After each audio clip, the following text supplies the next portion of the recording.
13 साल शादी अच्छी चलने के बाद 2018 में मेरी वाइफ जो है एक दिल्ली पुलिस कांस्टेबल के संपर्क में आई और 2019 में मेरी वाइफ मेरी बेटी और मेरे बेटे को और हमको छोड़कर एक किसी कांग्रेस के नेता के घर जाके रहने लगी। प्रॉपर्टी को हथियाने के लिए मेरी वाइफ ने उस कांस्टेबल संदीप के साथ मिलकर हमारे पर हमले किए, मुझे जान से मारने की धमकी दी, जो कि सारा सीसीटीवी फुटेज कैमरे के अंदर रिकॉर्डिंग हुआ कि इन्होंने पीछे से पता नहीं कब उस कमरे पे फ्लैट के ऊपर कब्ज़ा कर लिया और कब्ज़ा करने के बाद वहाँ का सारा सामान गायब कर दिया।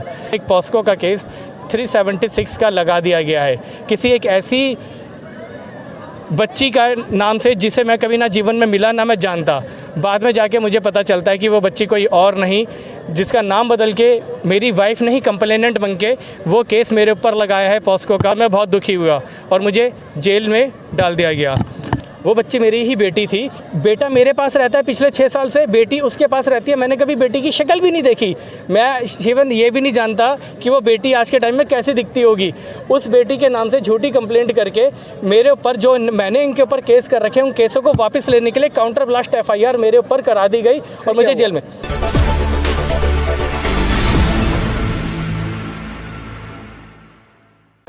अतुल सुभाष का केस देश भर में चर्चा का विषय बना हुआ है। सिर्फ देश ही नहीं विदेशों में भी चर्चा हो रही है। हमारे साथ वरुण जी हैं। ये भी काफ़ी पीड़ित हैं, लेकिन सौभाग्य से ये आपके और हमारे बीच जीवित खड़े हैं। इनकी कहानी को सुनिएगा, आप बीती को सुनिएगा तो आप भी परेशान हो जाइएगा, दंग हो जाइएगा कि आखिर ऐसे लोग भी हिम्मत वाले हमारे बीच हैं जो अपने आप को ख़त्म करना ही आखिरी रास्ता नहीं माना है। हालांकि अब देखते हैं कि कब तक ये अपने आप को संभाल पाते हैं, लेकिन हमारा उम्मीद ही रहेगा कम से कम ये लड़ाई लड़ते रहे और इंसाफ पाने की जद्दोजहद करते रहे। क्या हुआ वरुण जी आपके साथ में? 2006 के अंदर मेरी मैरिज मेरी पत्नी के साथ हुई थी। 13 साल शादी अच्छी चलने के बाद 2018 में मेरी वाइफ जो है एक दिल्ली पुलिस कांस्टेबल के संपर्क में आई। मेरी वाइफ जो है एक प्रैक्टिस में है। वैसे अपने को she is an astrologer palmist but लेकिन शी इज़ डूइंग तंत्र मंत्र घोरी प्रैक्टिस। तो उसकी नज़दीकियाँ जब दिल्ली पुलिस कांस्टेबल के साथ बढ़ती चली गई। वो जो रोड पर करते हैं वही वाली? शायद। अच्छा। हाँ जी। और वो लोगों को कहते हैं कि उनके पास कुछ पावर है, सिद्धियाँ हैं और क्या कहते हैं वो किसी के भी कुछ काम करवा सकती हैं। तो वो मुझसे कहने लगी मुझे 2 साल कामाख्या मंदिर जाके रहना है, अकेले रहना है सिद्धि लेने के लिए, और आप मेरे साथ नहीं चल सकते। तो ऐसे में एक एज अ हस्बैंड मैं ऑब्वियसली उसका विरोध करूँगा, क्योंकि मेरे मन में वही तरह तरह के साधु महात्मा चलने लगे। यस, मेरी एक बेटी और एक बेटा है। और 2019 में मेरी वाइफ मेरी बेटी और मेरे बेटे को और हमको छोड़कर एक किसी कांग्रेस के नेता के घर जाके रहने लगी। और जब हमें इस बात का पता चला तो समाज में इस बात को ना उठे, हमने बहुत म्यूचुअल ब्रिज बनाने की कोशिश करे, समझाने की कोशिश करी। और जाने से पहले वो बहुत सारी चीज़ें अपनी ऑलरेडी ये कह के कि भाई मेरे नाम से सही नहीं है, मेरी प्रॉपर्टी अपने नाम उन्होंने बुक करवाई। कुछ मेरे से काफ़ी पैसा लेकर उन्होंने अपने क्लाइंटों को दिया, जिसका 138 का मुकदमा भी चल रहा है। तो मैं इसे कॉन्स्पिरेंसी कभी समझ ही नहीं पा रहा था, लेकिन धीरे धीरे करते हुए 2019 में मुझे एक धमकी दी जाती है, जिसके मेरे पास सारे प्रमाण और रिकॉर्डिंग है कि चुपचाप मुझे म्यूचुअल डाइवर्स दे दीजिए, अदरवाइज़ मैं एलिगेशंस लगा के ले लूँगी। और 2 माँ 2 बाप के बच्चे कभी अच्छे नहीं होते, ऐसा मेरा मानना है। तो मैं अपने बच्चों के लिए फ़ाइट करते हुए मैंने इन सब चीज़ों के लिए हामी नहीं भरी और मैंने सेक्शन 9 का केस किया। उसके बावजूद क्या है, मैंने कुछ प्रॉपर्टी जो अपनी वाइफ के नाम करवाई थी, जिसकी सारी लीगल पेमेंट मैंने अपने नाम से करी है सोसाइटी फ्लैट की, उसका मैंने गाज़ियाबाद में 2021 के अंदर सिविल कोर्ट में मुकदमा भी डाला, जिसमें उनको सम्मन भी हुए और सम्मन होने के बाद उसमें मुझे स्टे भी पारित हुआ। अब कहानी कहाँ शुरू होती है, इस प्रॉपर्टी को हथियाने के लिए मेरी वाइफ ने उस कांस्टेबल संदीप के साथ मिलकर हमारे पर हमले किए, मुझे जान से मारने की धमकी दी, जो कि सारा सीसीटीवी फुटेज कैमरे के अंदर रिकॉर्डिंग हुआ।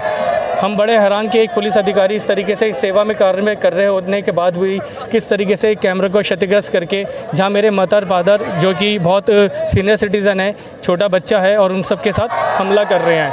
तब जाके पता चला कि उन्होंने कहीं ना कहीं पुलिस के साथ साठगांठ करके पुलिस थाने में 3 लाख रुपये खिलाकर और इस तरीके का कोई ना कोई एक प्रलोभन लेना चाहा था। और जब मैं थाने में गया और PCR लेके वहाँ पहुँचा तो वो लोग वहाँ से भाग गए, लेकिन दुर्भाग्यवश उनके वो सारी चीज़ें CCTV कैमरे में कैद हो गई। तब मुझे थाने में बिठाया गया, मुझसे बड़ी बड़ी मीठी मीठी बातें की गई, मेरा फ़ोन लेने की कोशिश की गई, मेरा फ़ोन स्विच ऑफ करने की कोशिश की गई। तब मेरी मदर का कॉल दोबारा आता है कि ये लोग दोबारा आ गए और दोबारा आके दरवाज़ा तोड़ के हमको मारने का प्रयास कर रहे हैं। जिसमें मेरी वाइफ और दिल्ली पुलिस कांस्टेबल वहाँ पे उस कैमरे के अंदर साफ देखा जा सकता है। तो ये बात जब मेरे को लगी तो मैंने वहाँ के थाने के अंदर बैठे हुए अधिकारियों से कहा आप मेरे साथ चलिए, तो उन्होंने मुझे थाने से बाहर निकाल दिया और मेरी कोई सुनवाई नहीं करी। तब मुझे पता चला कि ऑलरेडी पुलिस ने इनके साथ सेटिंग कर रखी है मेरे मकान को कब्ज़ा करने के लिए। इसी सभी चीज़ों में जब हमारी कोई सुनवाई नहीं हुई तो मैंने ADG, IG, DIG, human right association, Yogi मुखिया आदित्यनाथ सभी के साथ इसकी एक कंप्लेंट भेजी और 2 मार्च 2022 को मेरे पिताजी इसी सब मानसिक पीड़ा के अंदर, इसी प्रताड़ना में एक्सपायर हो गए। जब इन सब चीज़ों का थोड़ा सा संज्ञान में आई, सारी चीज़ें आई, तो वहाँ के SSP साहब ने इन सब चीज़ों पे सारे एविडेंस को देखते हुए इनके ऊपर 307, 506, 427 का मुकदमा दर्ज किया मेरी वाइफ और कांस्टेबल संदीप के ऊपर। उसके बाद हम अपने पिताजी का रिचुअल करने के लिए जब दिल्ली आए हुए थे, इन बदमाशों के कभी भी हौसले तब भी इतने बुलंद थे कि इन्होंने पीछे से पता नहीं कब उस कमरे पे फ्लैट के ऊपर कब्ज़ा कर लिया और कब्ज़ा करने के बाद वहाँ का सारा सामान गायब कर दिया। जब मैं दोबारा अपने अंतिम क्रियाकर्मों के रिचुअल्स पूरे करने के बाद अपने फ्लैट पे गया तो मुझे फ्लैट पे नहीं जाने दी गया। तो मैंने SSP से गुहार लगाई कि मुझे ऐसा अंदेशा है कि मेरे फ्लैट पे कब्ज़ा कर लिया गया है और इसको आप प्लीज़ चेक कराइए। और इस साथ के साथ इसकी जो जांच है वो थाने से ना करवा के किसी अन्य थाने से करवाई जाए, क्योंकि ये थाना जो है इस वाले जांच में सहयोग नहीं कर रहा। हाँ जी, उस बेस का जुडिशरी में वो उससे संलग्न है। तब एक IPS अधिकारी ने इसकी जांच करी और जांच में सत्यता की पुष्टि पाई जाने के बाद 15-20 दिन बाद इनके ऊपर एक और मुकदमा दर्ज हुआ, 380, 447, 448। अब मुझे लगता था कि जो भी कोई FIR होते हैं वो हाई कोर्ट से ही क्वैश होती हैं, लेकिन गाज़ियाबाद के अंदर क्या होता है कि कुछ फेवरिज्म करके या पैसों के बल पे उन्होंने वहाँ पर इन FIRों में अंतरिम रिपोर्ट लगा दी गई। वहाँ के एक अधिकारी का मुझे कॉल आया कि वरुण तुम्हारे साथ बहुत अन्याय हुआ है, तुम्हारे पिताजी चले गए। हाँ जी, नहीं थाने से ही, लोकल थाने से ही अंतरिम रिपोर्ट लगा दी गई। न्यायालय में तो अभी गया ही नहीं वो, तो अंतरिम जमानत के लिए, अंतरिम जमानत नहीं, अंतरिम रिपोर्ट, क्लोजर रिपोर्ट लगा दी गई। FIRों को रद्द कर दिया गया, रद्द कर दिया। यस। और जब इस बात की सूचना मेरे को मिली तो कि हम बहुत डरे हुए थे, क्योंकि हमारे पर पहले भी बहुत जान से मारने की धमकी दे रखी है, जो कि 19 जनवरी 2022 में मैंने GD एंट्री थाना केंग काटजू मार्ग के अंदर भी दर्ज करा रखी है। इन सारी चीज़ों को देखते देखते जब लगने लगा, सारी चीज़ें होने लगी बहुत ज़्यादा, तो पिताजी चले गए। अब सीनियर सिटीज़न माता बच्ची हैं और एक मेरा 6 साल का बच्चा था, जब मेरी वाइफ ने उसको निकाल के अलग कर दिया था और 6 साल से मैं भी उसका पालन पोषण कर रहा हूँ। एज ए सिंगल पेरेंट एक अच्छी उसकी परवरिश करने की कोशिश कर रहा हूँ। तो मैं भी थक हार के बैठ गया, लेकिन फिर भी कहीं ना कहीं सच्चाई के अंदर एक ऊर्जा होती है। जब मेरी इस ऊर्जा के कारण जब आगे बढ़ा तो मैंने जितने भी एविडेंस जो पुलिस को दिए थे, जो कि उस डायरी का पार्ट नहीं बनाया गया, जो कि एक IPS अधिकारी की जांच के बाद ये FIR हुई थी, जो कि एक थाने के SI ने उन FIR को रद्द कर दिया था, मैंने इसकी न्यायालय में सारे एक प्रोटेस्ट पिटिशन डाली। 3 मार्च 2023 को इस प्रोटेस्ट पिटिशन के ऊपर एक निर्णय आना था, जिसमें इन सभी अधिकारियों को दोषी पाते हुए इनके ऊपर कार्रवाई करनी जानी थी। शायद बहुत सारे इसमें पुलिस वाले सस्पेंड भी होते, और इनका जो कांस्टेबल जिसकी मेरी वाइफ जिसके साथ लिविंग में रह रही है, जिसने मेरी वाइफ के साथ इलीगल रिलेशन बना के मेरी सारी संपत्तियाँ अपने नाम ट्रांसफ़र करा ली हैं, वो सज़ा के कहीं ना कहीं पात्र होने थे। मुझे पता चलता है 21 फरवरी 2023 को मुझे थाना केंग काटजू मार्ग बहुत प्यार से बुलाया जाता है। मुझे नहीं मालूम मुझे किस इंटेंशन से बुलाया जाता है, और मैं बहुत अच्छे तरीके से वहाँ जाता हूँ। जाके पता चलता है कि मेरे ऊपर एक पॉस्को का केस 376 का लगा दिया गया है, किसी एक ऐसी बच्ची का नाम से जिसे मैं कभी ना जीवन में मिला ना मैं जानता।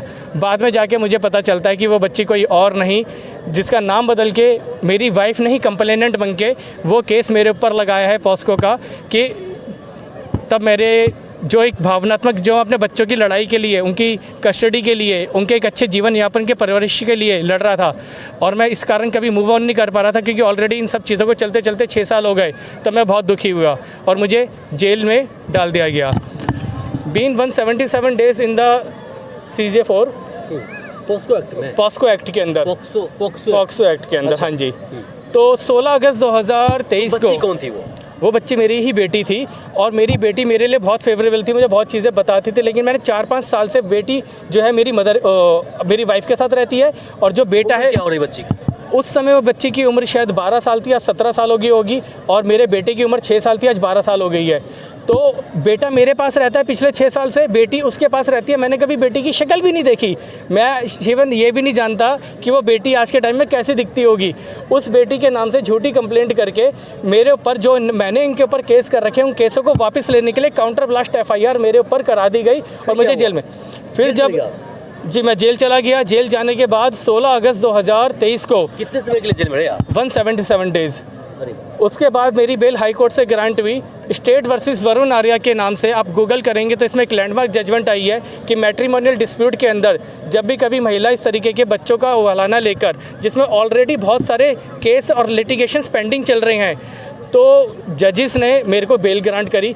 और ये बहुत सारे न्यूज़पेपर में बहुत क्लियरली मेंशन हुआ कि वाइफ जो है दिल्ली पुलिस अधिकारी के साथ रहती है, जो कि बोगस एंड फ्रिजलेस मुकदमे कराने में महिला की मदद कर रहे हैं। मेरे को ये समझ में नहीं आता कि मैंने अपने जीवन में क्या अन्याय या क्या पाप किया है। मैं एक हरि भक्त हूँ, ब्राह्मण आदमी हूँ, कभी जीवन में कभी कोई ड्रिंक नहीं करी, सिर्फ अपने बच्चों को एक अच्छी परवरिश देना चाहता था। मन में यही विचार आते थे। शुरुआत में मैंने अपनी गृहस्थी को बनाने का भी बहुत प्रयास किया कि जिस तरीके से एक सृष्टि को जो है वो भी पुलिस से मतलब कर रहे हैं वो। सर इस जो नहीं हुआ कुछ भी सर, ये सस्पेंड नहीं हुआ, जबकि RTI के माध्यम से हमने पता लगाया कि उसके ऊपर आर्म्स एक्ट वगैरह जैसे और भी कई हीनियस मुकदमे पहले से दर्ज हैं, और कई मुकदमे जो उसने अपने सर्विस रिकॉर्ड में चढ़ा भी नहीं रह गए। जब हमने RTI के माध्यम से कुछ कार्रवाई नहीं हुई, इस मामले में कोई कार्रवाई नहीं हुई।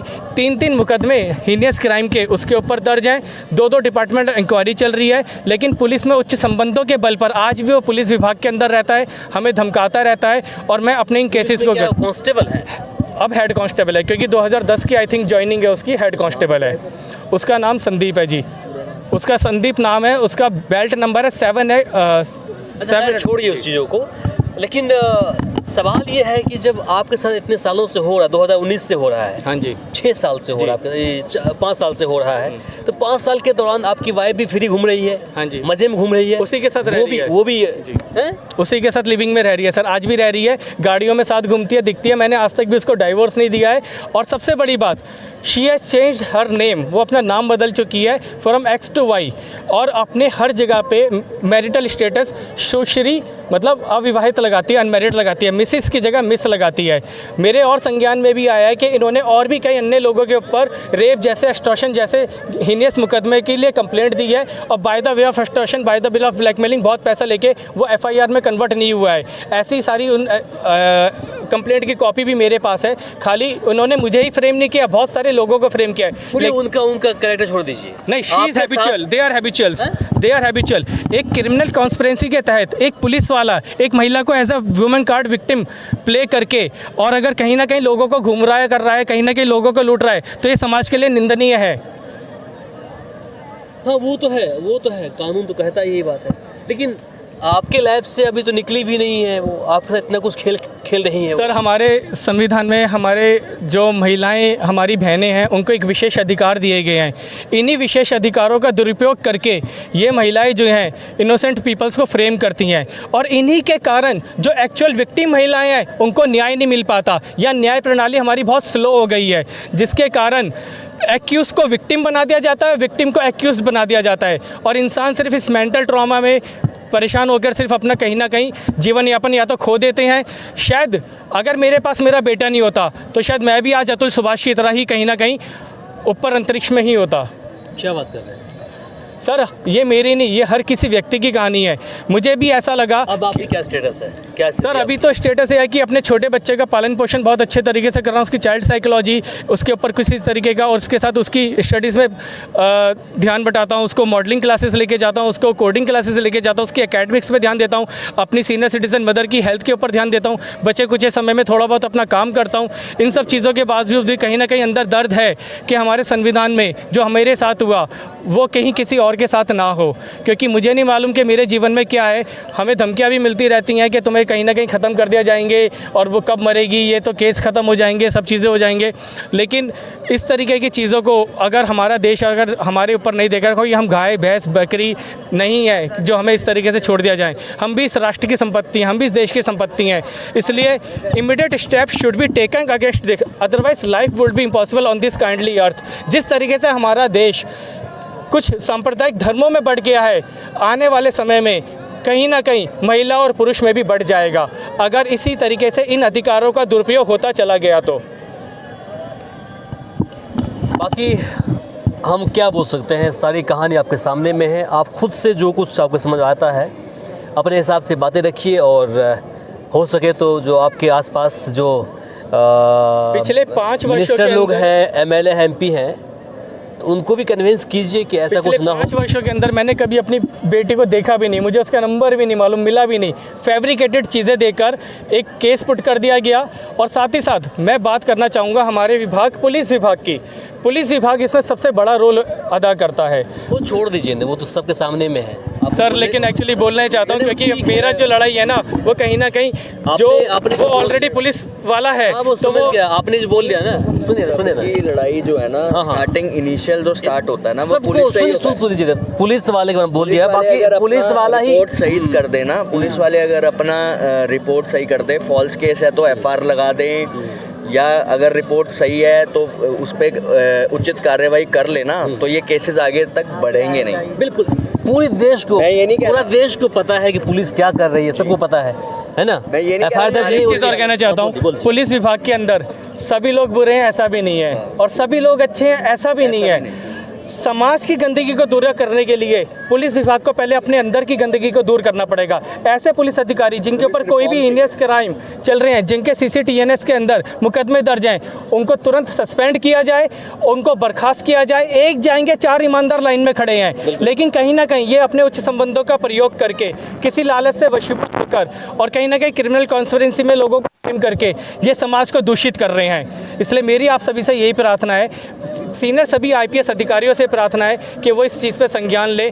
पुलिस का जो एक ऑरा है, जो लोग पुलिस को एक रक्षक की तरह समझती है, कहीं वो पुलिस भक्षक ना बन जाए। वो बरकरार रहना चाहिए।